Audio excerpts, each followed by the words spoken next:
It's time to do the front cover for my mini, and I've chosen a magnetic buckle closure, and I wanted to show you how I attach that to the front of the mini. Remember, this is a mini with gate pages. The first thing I did, I laid my buckle down and I marked on my cover where the buckle was going to lay, and then I marked where my ribbon was going to lay. I put my buckle down and I attached with ATG my ribbon on this side, and then I laid my buckle down and I put my ribbon through it, and I fastened my buckle to know that that's where I wanted it, and then I laid my ribbon on top and had it in place. I pierced my holes for my square brads that I'm going to be putting on to hold this ribbon in place. Then I simply take my brad and I insert my brad. I have to check my colors here. I insert my brad in the hole, the appropriate hole. Now the buckle closure needs to be a little bit loose because there's going to be some depth. This book is a little bit on the chunky side. No, it's quite a bit on the chunky side. And so I put my brads in there where my holes are pre-pierced. I want to double check to see that my brads lay how I want my brads to lay, and they do. Okay, so my brads are in place, and then I turn this over and I fasten my brads down. When I adhere this to the chipboard of the front cover, I'll tuck these little ends over and I'll affix it like that. And that's my magnetic closure. This had to be loose in order to work properly. I couldn't fasten it down. And so that's the front cover.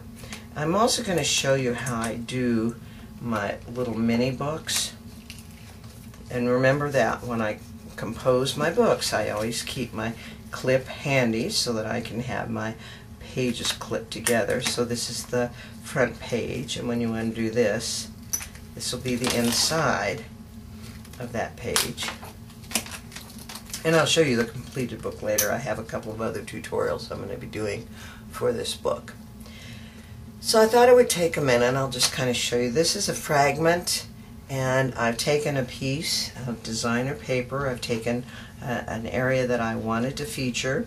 I put crystal effects, or you can use glossy accents, and I attached it to the fragment to make this little tag for the front. I've attached a couple of little charms on the front, and this is one of my little mini books, and I'm going to talk about that mini book next. So that's the front of this giveaway mini.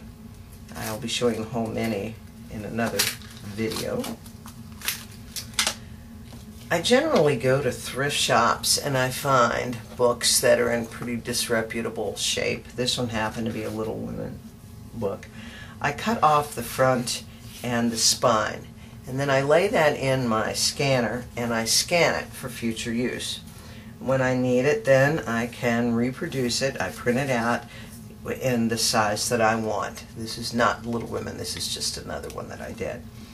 I have cardboard, and this happens to be cardboard that is the priority mailing box that I get things in, and I take the picture of my book. I obviously have cut it out.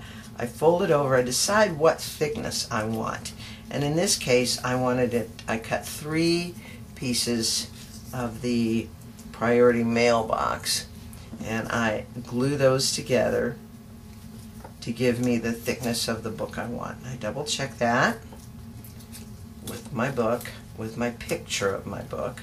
Yes, that's what I want. And then I take some paper that kind of sort of looks like designer paper or old paper. This is piece of designer paper that I've used, and I take the cardboard after it's been adhered, and I take the designer paper and I wrap it around that cardboard, and then that tells me how much designer paper I'm going to need. And I just will snip that off, and I open that up, and then I get how long I need it. And then I take my trusty Tim Holtz tool, I love this tool, and I take Vintage Photo, which I use a lot. That color works well when you're doing a lot of vintage work. And then I take it and I just age that, I distress that little piece so that it kind of has an older look. And I simply then take my pieces of cardboard, which I have glued together. I take my faux pages and I simply glue my cover on top, and that gives me my mini book for my pages, and it looks quite realistic. Here's the mini book that I put on this particular album, and it's kind of thick, gives a lot of dimension, looks like a book, mini book, and that's how I do my mini books. Thank you for watching.